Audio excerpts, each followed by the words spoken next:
Everything I've loved in this world, and even the curse that fell on me too. Hello everybody, Infinite Shinjo here, welcome back to the channel, and today I am here to rank the Pokemon main series games. So, just a little bit of fourth wall break.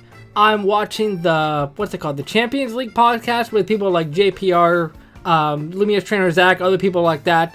And I started watching their tier list of main series games. And I thought it would be a good idea to throw my hat into the ring.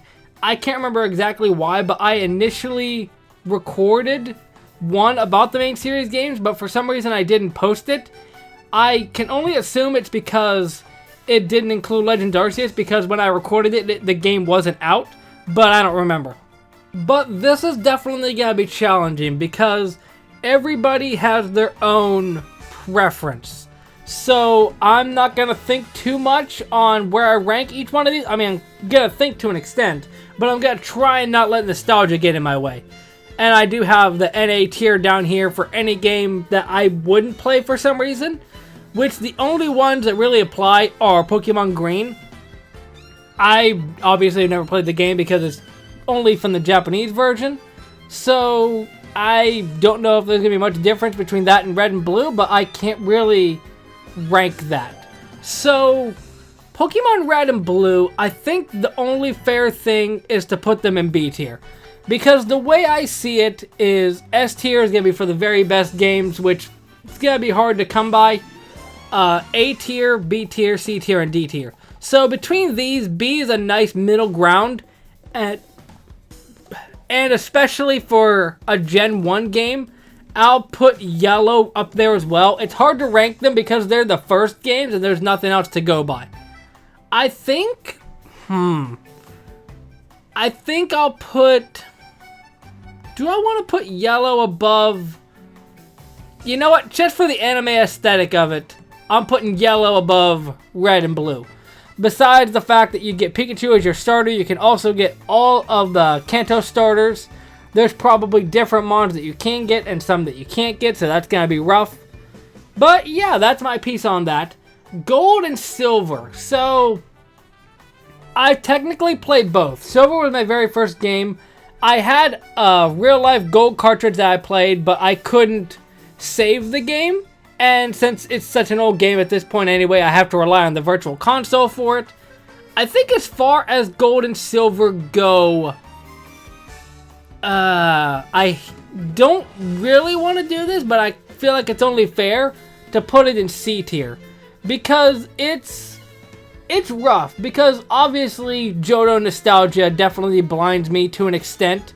But I don't think it's fair to put Gold and Silver in a high tier, especially with the issues that I had the instant that I thought of Gold and Silver. For example, a lot of the new Johto mons, in a way, are kind of underwhelming, like Ledian, Stantler, Smeargle, mons like that are kind of irrelevant. Sunflora, Dunsparce, even though people swear to it, and a lot of the mons that you want to use, you can't get until post-game.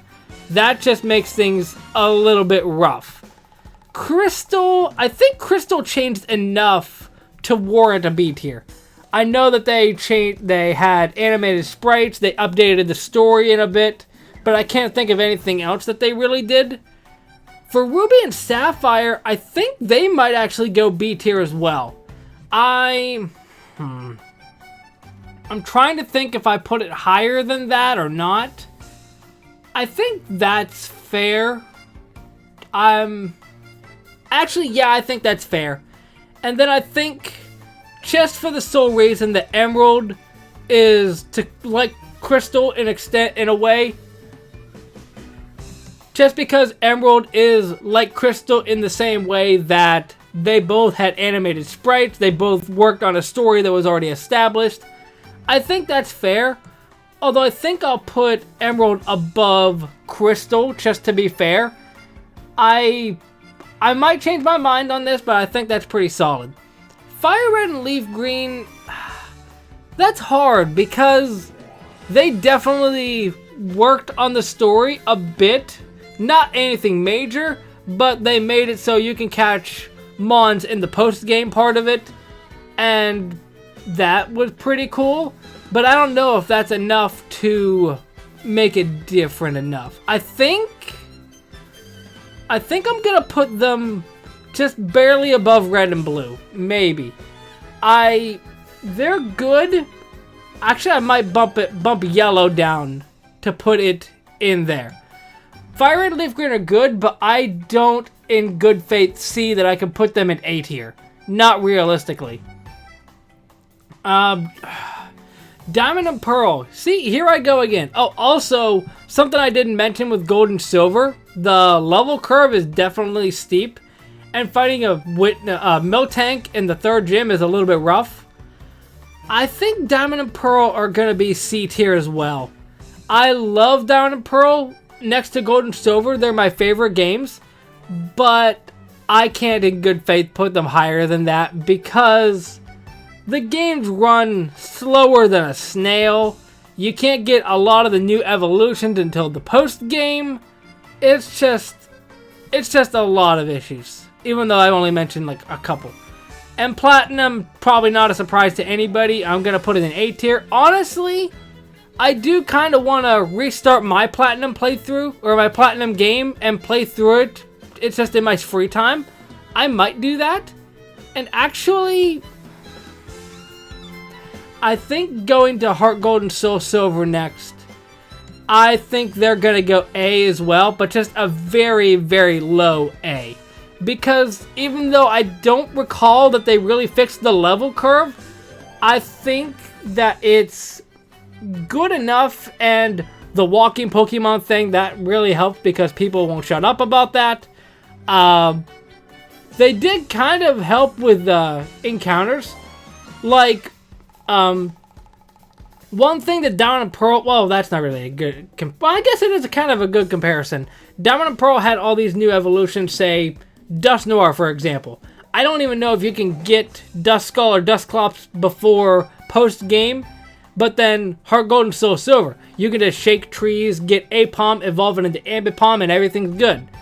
Heart Gold and Soul Silver actually made it easier to not only get new evolutions from Mons that weren't in the previous game, but also helped another problem that Gold and Silver had where you can't get evolution items easily.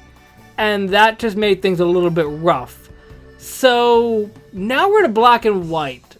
And see, this is hard because I know I'm halfway through this at this point, but I'm wondering how I should rank this. Should I rank it on the game itself, the story, the Pokemon? It's just kind of hard because, like I said at the top, I don't want to let my personal feelings get in the way of things. Black and White are good games. I didn't actually know this until JPR in that same podcast mentioned the level curve system, where if you battle a Mon that's higher level, you get more experience. That's actually pretty cool. I might need to try that out. I think if Heart Gold and Soul Silver are a low A, I think I might put them in between Heart Gold and Soul Silver and Platinum. I feel like that's fair because people always bring up the negatives with Black and White on the Mons are all new, you can't get anything old. They never really mention the story, but they only bring up the negative Pokemon like Vanillush, what's another good example? Oh, Garbodor. They always bring up the badly designed Pokemon in their opinion. But there's actually a lot of really good ones. Excadrill, Escavalier, just to name two. Hydreigon? So to that, and since Black 2 and White 2 are just the superior games, I'm going to put them at very top of A tier. So X and Y. It's a game. I think I'll put them C tier.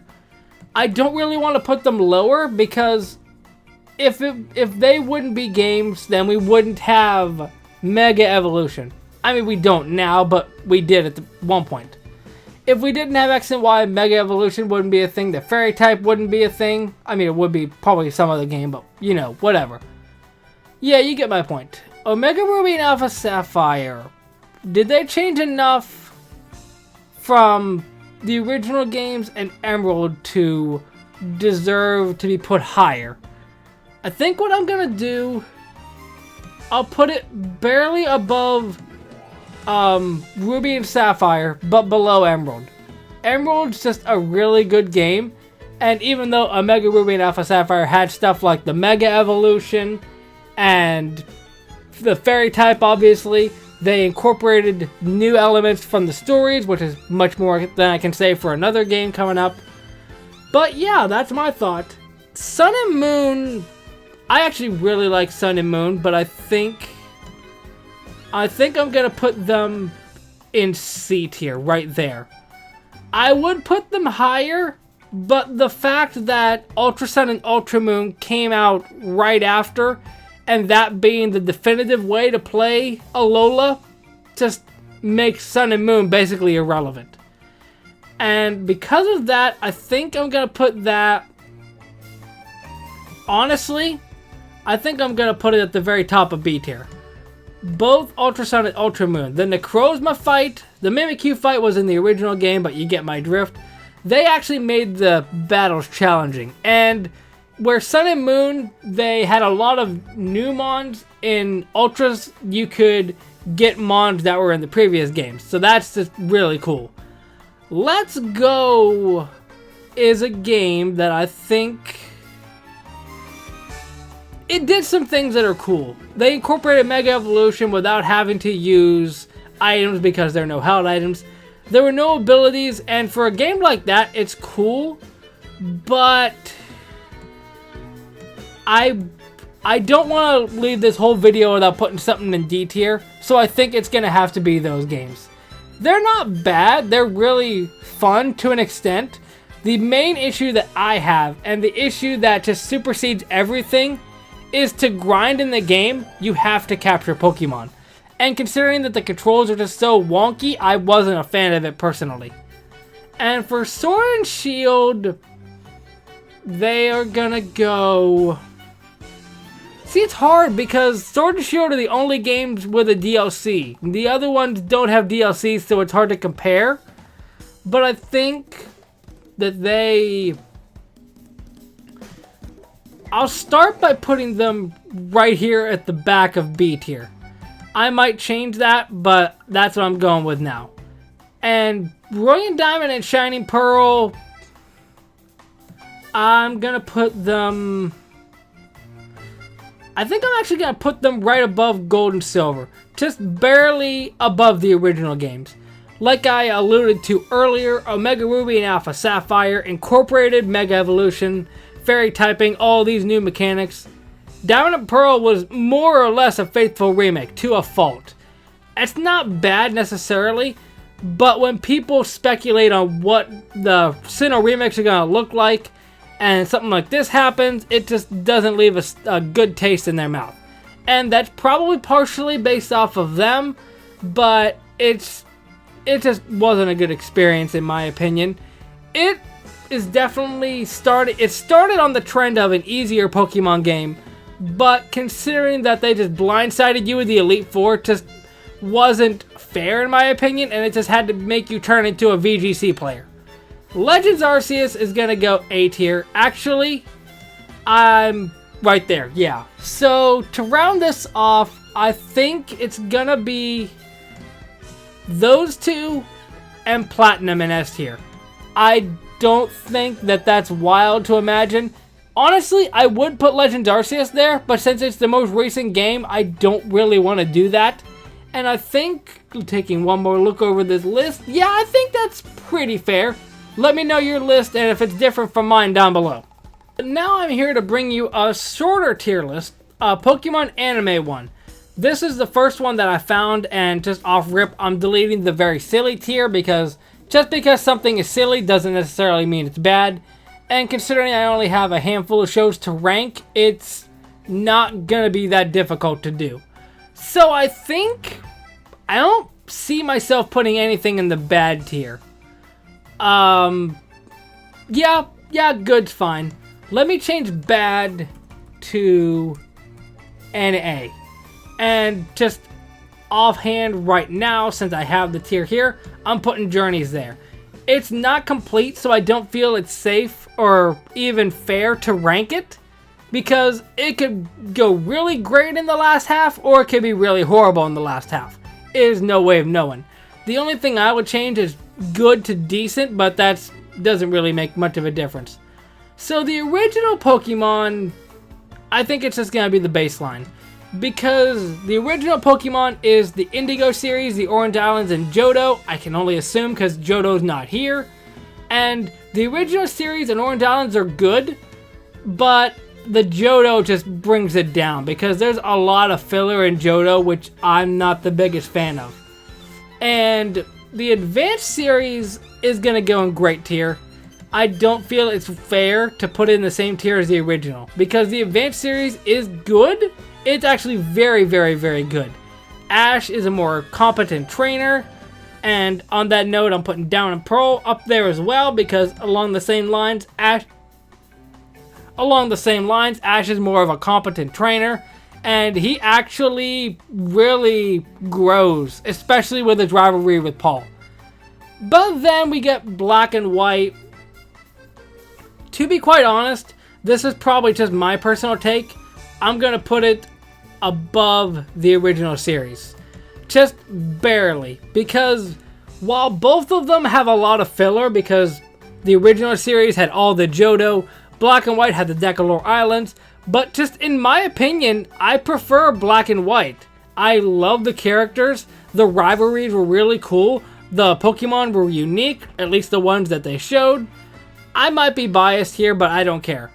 And Sun and Moon is going to go absolutely perfect. And I think I'll put Down and Pearl there as well. Just barely scraping by. And XY, I'll put that right there. I still think that Advance is better. I think that is fair in my opinion. To go off of what I'm thinking as far as Sun and Moon and XY.